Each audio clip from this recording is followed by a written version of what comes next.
Olá pessoal, sou o Fernando, professor de Sociologia, conhecido como Titio, aqui em Brasília. Professor de Sociologia e também atuo dando aula de Filosofia. Vou falar primeiro sobre Sociologia, algumas dicas para o vestibular. Vou falar dos 3 grandes clássicos, Karl Marx, Max Weber, Emile Durkheim. A minha exposição eu vou começar com Durkheim. Com relação a Durkheim, Sociologia funcionalista, não é? Nasceu em 1858 e morreu em 1917. Na nossa prova da UNB, prova dos vestibulares em geral, do Enem, o conceito mais importante do Durkheim, que vem caindo, é o conceito de fato social.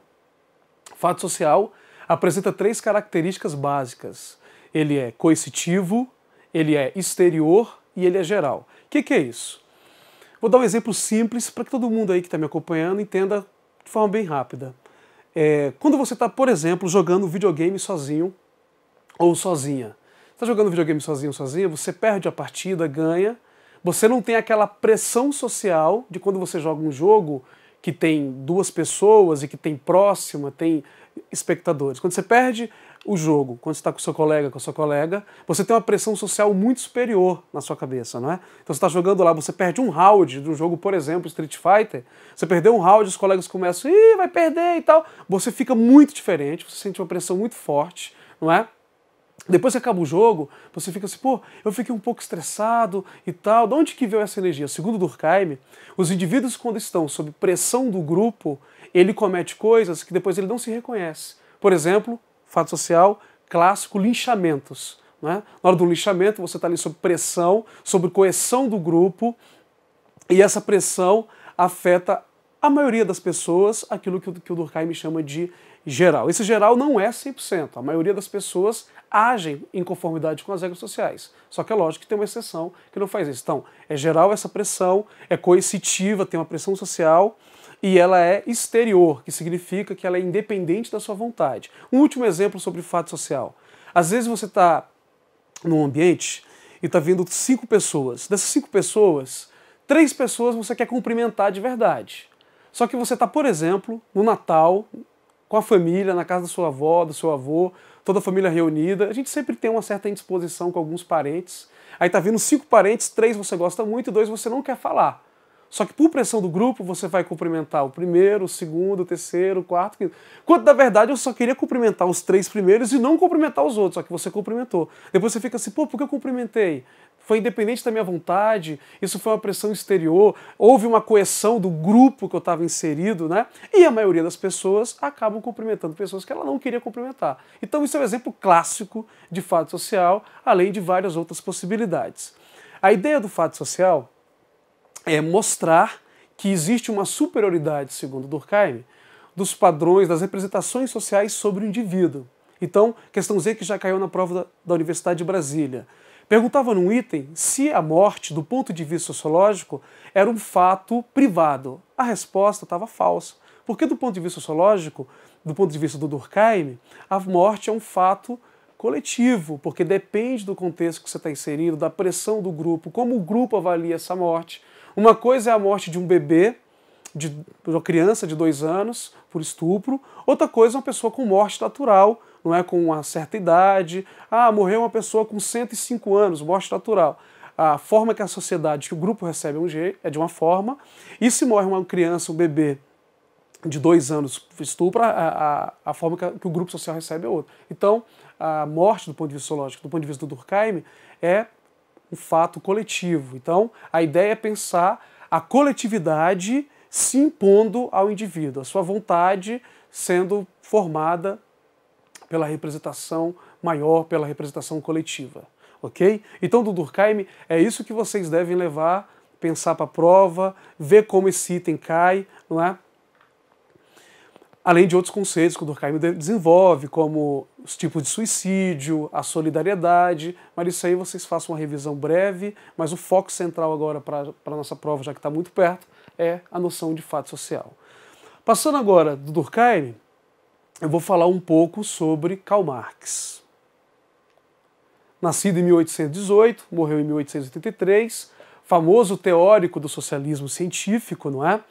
Muito importante ali no contexto de 1848, Primavera dos Povos, a união dos trabalhadores contra a Revolução Industrial, a oposição burguesia e proletariado.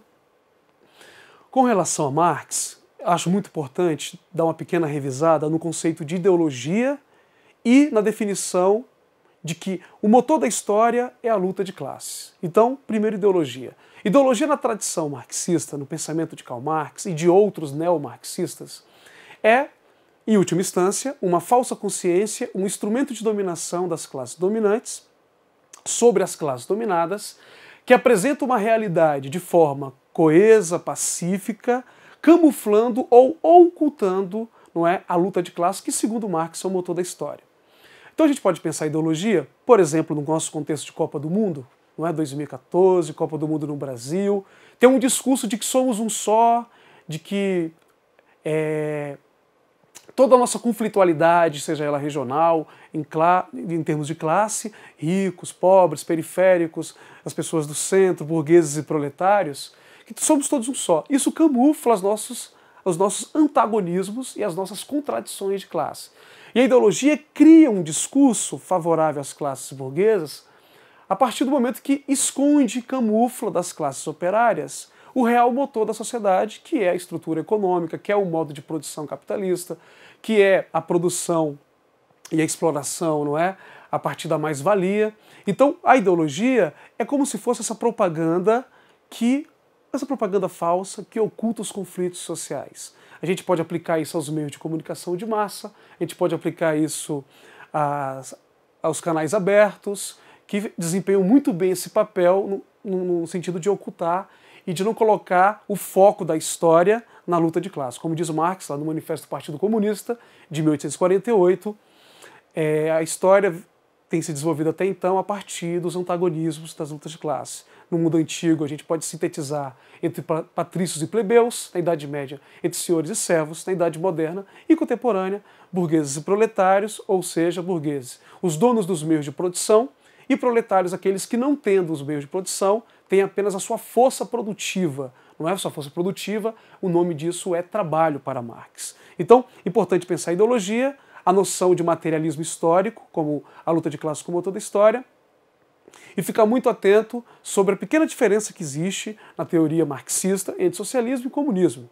Socialismo é a etapa inicial, não é? Que tem por finalidade o comunismo. Se cair na sua prova, socialismo e comunismo igual do ponto de vista sociológico e filosófico, esse item está falso, ok? Então cuidado com isso quando perguntar do ponto de vista sociológico, porque é do ponto de vista estritamente vinculado à teoria de Marx, ok? Então, com relação ao Marx, é isso.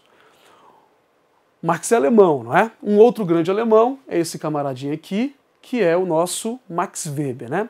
Durkheim, Karl Marx, Max Weber. O Max Weber, entre os três grandes sociólogos, não é? Ele é um sujeito que faz uma crítica à metodologia tanto do Durkheim quanto do Marx. A crítica à metodologia durkheimiana e do Augusto Comte é de que ele rejeitava tentar aplicar um método típico das ciências naturais e exatas nas ciências humanas. O Weber diz que não é por essa via, não é? A forma de explicar nas ciências humanas, sociais, história, sociologia, deve ser a partir de uma compreensão, não é?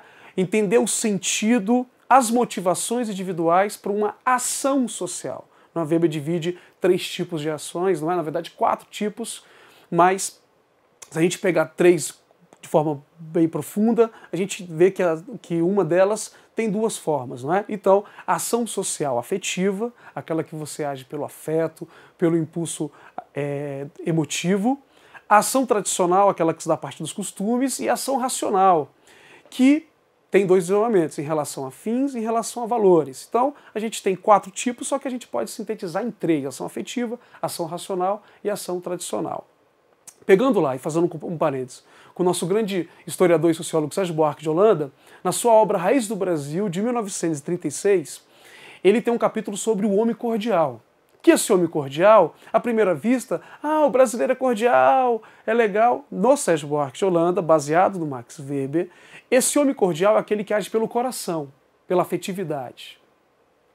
A ação afetiva, segundo Max Weber, gera um capitalismo aventureiro, gera um capitalismo pouco desenvolvido. A ação racional é quando você tem indivíduos que agem com uma perspectiva econômica, não é? Com um planejamento prévio melhor elaborado. Então, por exemplo, no Brasil, né? Se você fizer uma comparação entre o típico brasileiro lá, o homem cordial, o típico aventureiro do Sérgio Buarque, com o capitalista, não é? Com a ética protestante lá do Max Weber, a gente vê que ele tem um planejamento de longo prazo, de médio e longo prazo. Ele tem uma ação planejada, não é? Ele vai dizer que uma das características do capitalismo moderno é essa ação, essa contabilidade racional, não é? Essas finanças, esse planejamento prévio. Então, na ética protestante espírito do capitalismo, o Weber influencia o Sérgio Buarque de Holanda, quando ele pensa ali o Brasil dos anos 30, o Brasil rural, que ele identifica no brasileiro um homem muito cordial, muito afetivo, relações pessoais, onde a impessoalidade, a lei, o discurso de universalidade vale pouco, mas é sempre o jeitinho, o meu amigo. Por exemplo, você vai montar uma empresa no Brasil a partir do tipo ideal weberiano, que o Sérgio Buarque de Holanda usa no homem cordial, se eu vou contratar alguém, eu tenho os melhores do mercado, os mais que têm maior meritocracia, e os amigos. Geralmente, numa empresa do tipo homem cordial, eu contrato o amigo, porque eu tenho relações afetivas. Já a perspectiva americana, por exemplo, que está mais influenciada pela ética protestante, pelo calvinismo, eu vou ter uma opção mais racional, visando fins, visando o meu lucro econômico, uma coisa planejada previamente. Então, entre outros elementos que o Weber influencia, por exemplo, no Sérgio Buarque de Holanda, o Weber é muito importante, isso é uma questão que a gente não pode ir para a prova sem lembrar, a definição de Estado como monopólio do uso legítimo da violência física ou da força. Essa definição dele tem como sustentação os 3 tipos ideais de dominação, que é o tipo ideal legal, aquele que ocorre pelas leis, pelo corpo jurídico, não é pela legalidade. O tipo ideal carismático, quando o indivíduo ele é considerado superior a uma média, não é? Quando você tem, por exemplo, a gente pode relacionar isso com a história, os grandes líderes do século XX foram líderes carismáticos, não é? O fascismo, o nazismo e outros.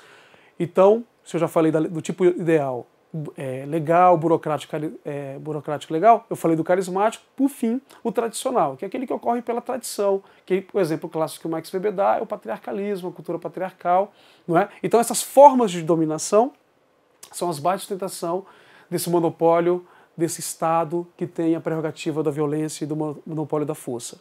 Então, com relação aos 3 clássicos, o que a gente tem que levar? Do Durkheim, definição de fato social, do Karl Marx, teoria crítica revolucionária, né, comunismo, levar a ideologia e que o motor da história é a luta de classes, o conflito entre as classes antagônicas, e o Max Weber, a ação social e a definição de Estado como monopólio dos legítimos da força, ok? Para finalizar, teoria crítica ou escola de Frankfurt, né, fundada em 1923-24 na Alemanha, tem como grandes autores, não é? Adorno, Horkheim, Herbert Marcuse, Walter Benjamin, Habermas. Essa teoria crítica faz uma análise dos regimes totalitários nos anos 30, 40, 50, né? Nazismo, fascismo, stalinismo, e também faz uma análise da indústria cultural, da cultura de massa, termos esses criados, né, por Adorno e Horkheim, onde eles vão analisar o papel da massificação, da alienação via o progresso dessas técnicas, não é? Então, lá no livro Dialética do Esclarecimento, de 1947, eles fazem uma crítica muito forte ao papel da tecnologia e da massificação cultural, fazendo também destaque para a análise deles, do Adorno e Horkheim, nessa obra, sobre a noção de razão instrumental, que é aquela razão utilitária, que é aquela razão pragmática, que, segundo eles, produz essa falta de uma arte contemplativa, que não tem necessariamente uma vinculação com os fins pragmáticos, mas tem uma contemplação, a arte, o tempo para poder você degustar uma obra de arte e não assistir ou ter um consumo alienado, uma sociedade unidimensional, um termo do Herbert Marcuse, que dialoga com essa tradição da escola de Frankfurt. Então, com relação às dicas de sociologia, esses autores todos que eu citei, além de uma olhada rápida e breve em Sérgio Buarque de Holanda, Florestan Fernandes, não é, o nosso sociólogo da USP, muito famoso nos anos 50, 60, 70, 80, morto em 1995, muito bom dar uma olhada no Florestan Fernandes. Também dar uma olhada sobre a visão de democracia racial, ou o mito da democracia racial em Gilberto Freire. Sociologia são os grandes autores, os sujeitos que podem aparecer para a gente. Então, muito boa sorte na prova. Fique atento a esses conceitos que eu destaquei e que dê tudo certo lá no dia do seu vestibular, da sua prova.